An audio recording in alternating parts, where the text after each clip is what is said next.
নমস্কার, আমি doctor চন্দ্রাংশু Shastri. চিরন্তনী YouTube চ্যানেলে সকলকে স্বাগত। আজ সবচেয়ে গুরুত্বপূর্ণ বিষয় নিয়ে আলোচনা করব। 7 জুন মঙ্গল কর্কট রাশি থেকে সিংহ রাশিতে প্রবেশ করেছে। সিংহ রাশি হল অগ্নিতত্ত্বের রাশি। অগ্নিতত্ত্বের রাশিতে মঙ্গলের এই গোচর ভয়ঙ্কর পরিণতি নিয়ে আসবে। সিংহ রাশিতে আগে থেকেই অবস্থান করছে কেতু।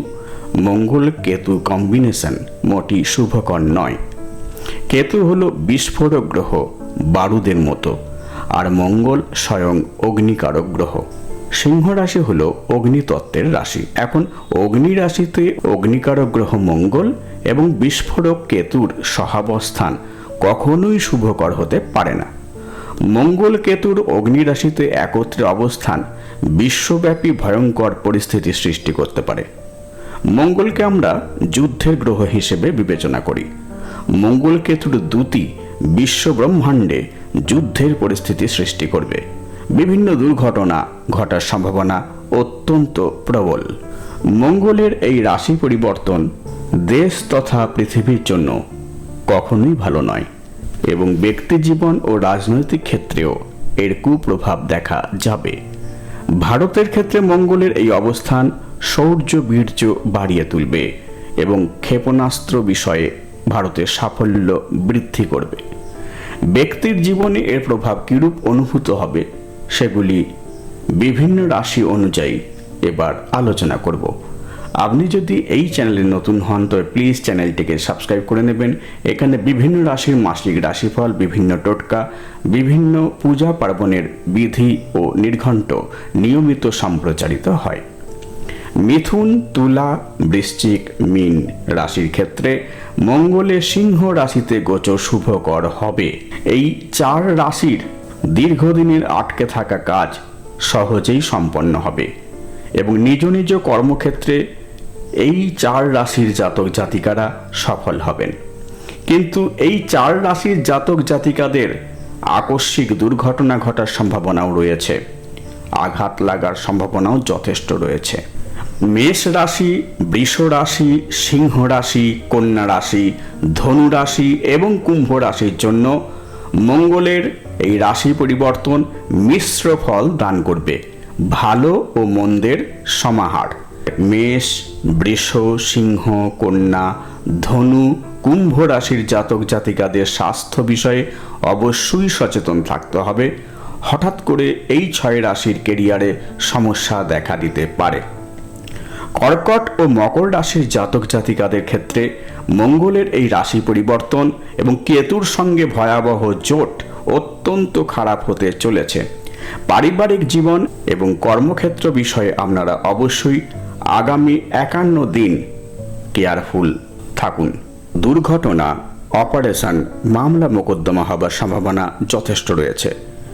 আবার দেখুন, মিথুন, তুলা, বৃশ্চিক, মীন রাশির জন্য মঙ্গলের গোচর শুভকর হবে ঠিকই, কিন্তু এই 4 রাশির জীবনেও দুর্ঘটনা, সার্জারি, রোগ ব্যাধি দেখা দেবার সম্ভাবনা রয়েছে। তো দেখুন, প্রায় সমস্ত রাশির উপরেই মঙ্গল কেতুর ভয়ানক কম্বিনেশন ক্ষতিকর প্রভাব নিয়ে আসতে পারে। বেশিরভাগ রাশির ক্ষেত্রেই এই কম্বিনেশন অনুকূল নয়, আর যাদের জন্য অনুকূল তাদের আবার বেশ কিছু সমস্যায় জর্জরিত হতে দেখা যাবে। কর্কট ও মকর রাশির জাতক জাতিকারা আগামী 51 দিন কোনো ভ্রমণে যাওয়া থেকে বিরত থাকলে ভালো হয়।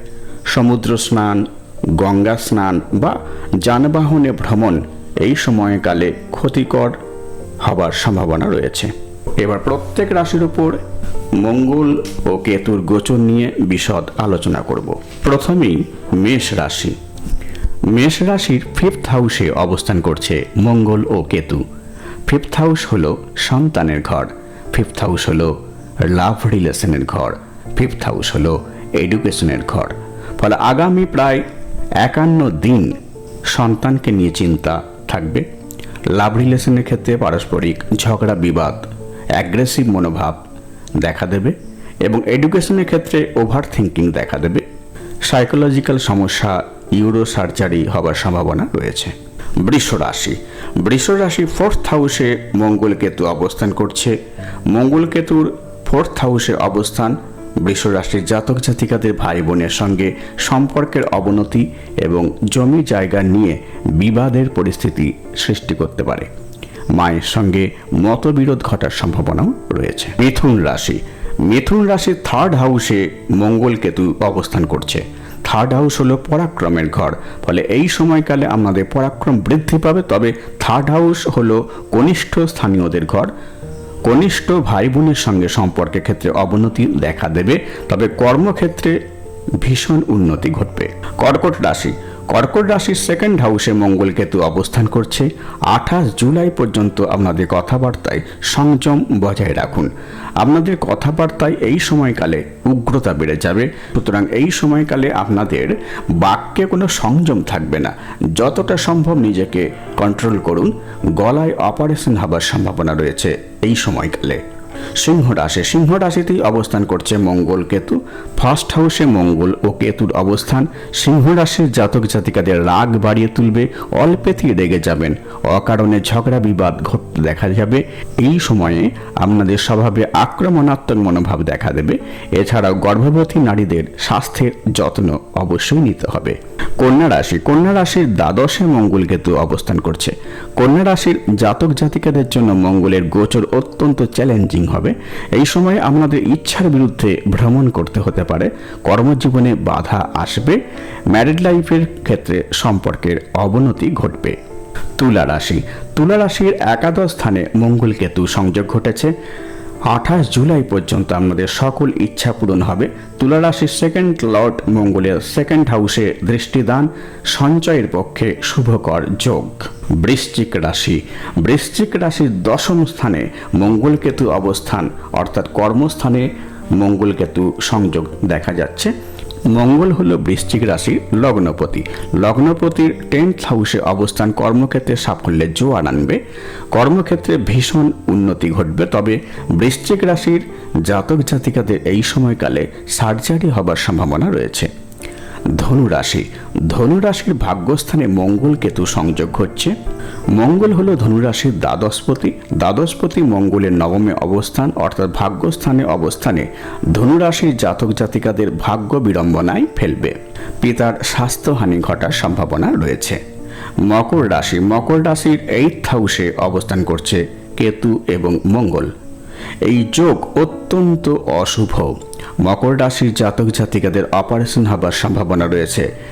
ম্যারিড লাইফের ক্ষেত্রে তর্কাতর্কি হবার সম্ভাবনা যথেষ্ট। কুম্ভ রাশির 7th হাউসে মঙ্গল কেতু সংযোগ ঘটেছে। এই সংযোগ কুম্ভ রাশির জাতক জাতিকাদের ম্যারিড লাইফে সমস্যার সৃষ্টি করবে। ব্যবসা ক্ষেত্রে শত্রুতা বৃদ্ধি করবে। মীন রাশির 6ষ্ঠ স্থানে মঙ্গল কেতু সংযোগ ঘটেছে। মঙ্গল হলো মীন রাশির ভাগ্যপতির দৃষ্টি মীন রাশির 1st হাউসে পড়ছে। মীন রাশির পক্ষে শুভযোগ, কিন্তু স্বাস্থ্য বিষয় এবং ব্যয়ের ক্ষেত্রে সচেতন হতে হবে, কেননা 12th হাউসে মঙ্গলের 7ম দৃষ্টি পড়ছে। মঙ্গলের 4র্থ দৃষ্টি আপনাদের ভাগ্যস্থানে পড়ছে। ভাগ্যপতির ভাগ্যস্থানে দৃষ্টিদান আপনাদের এই সময়কালে প্রভূত ভাগ্যশালী করে তুলবে। 12 রাশির জাতক জাতিকাদের উদ্দেশ্যে বলবো, এই সময়কালে অর্থাৎ 7 জুন থেকে 28 জুলাই পর্যন্ত যাদের মঙ্গলের মহাদশা বা অন্তর্দশা চলছে, তারা এই সময়কালে অত্যন্ত সতর্ক থাকবেন। তারাই সতর্ক থাকবেন যাদের জন্ম ছকে মঙ্গল পীড়িত। প্রতিকার, এই সময়কালে কোনো রাশির জাতক জাতিকায় লাল রঙের পোশাক পরিধান করবেন না। প্রতিদিন সকালে স্নানের পর সূর্যদেবকে জল ও জবা ফুল অর্পণ করুন। মন্ত্র উচ্চারণ করুন, ওম জবা কুসুম শঙ্কাশং কাশ্যপেয়ং মহাদুতিং ধান্তারিং সর্বপাপগ্নং প্রণতস্মি দিবাকরম। প্রতিদিন দুপুর 12টার মধ্যে এবং সন্ধ্যাকালে হনুমান অষ্টক পাঠ করুন। আমার এই ভিডিও ভালো লাগলে প্লিজ লাইক করবেন, শেয়ার করবেন এবং পরের ভিডিওগুলি যাতে শীঘ্র দেখতে পান সেই জন্য চ্যানেলটিকে অবশ্যই সাবস্ক্রাইব করে নেবেন। এবং আমার জ্যোতিষী পরামর্শ গ্রহণে আগ্রহী হলে 8617498640 এই ফোন নম্বরে ফোন করতে পারেন বা হোয়াটসঅ্যাপ করতে পারেন 9434660892 এই ফোন নম্বরে। আজ এই পর্যন্ত, দেখা হবে পরের ভিডিওতে। ধন্যবাদ।